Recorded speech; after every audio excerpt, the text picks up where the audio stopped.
What a difference a day can make in the Plains states in the spring. We start with mid-80s one day, 24 hours later we have some much needed moisture across Nebraska in the form of either rain or snow. And then we get the questions about what is the impact of these strange weather patterns on our plant material. So let's take a look at what can happen, what's good, what's bad, and what's potentially going to be a problem as we look at the beautiful, beautiful spring day. First, starting off, we have Nanking Cherry, which is a tough plant, one of our very early blooming plants, and the hot weather actually caused the flowers to drop pretty prematurely. That won't make a bit of difference. It's time to prune within a month or so. Won't be much damage on this one. Most of our viburnums also, even though they set their buds on the previous season's wood, were not expanded enough to really show much damage, if any at all. That may change if temperatures drop significantly and hold low, but probably not.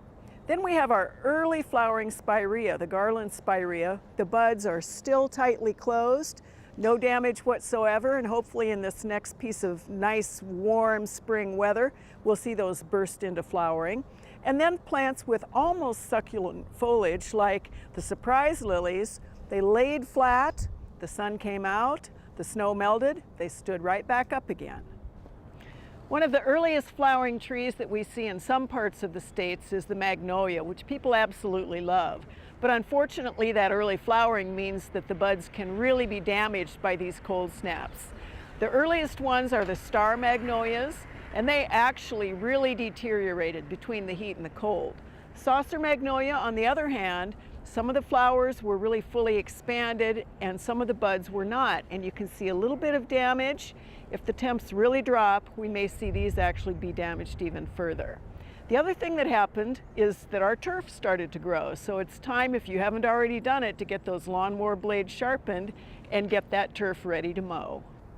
One of the reasons we promote the use of native plants is because they just know we're going to have one more snowstorm, one more cold snap. This is Serviceberry, which is still in very tight bud. You'll also notice that it is protected from that south sun, which means it's not going to break bud quite as early. So as always, we suggest that you choose a native plant if possible. Put it in the location where if it is an early bloomer, it's going to be protected from these cold snaps and actually not bloom too early. We want to get to the point where spring has actually really sprung before those spring plants flower.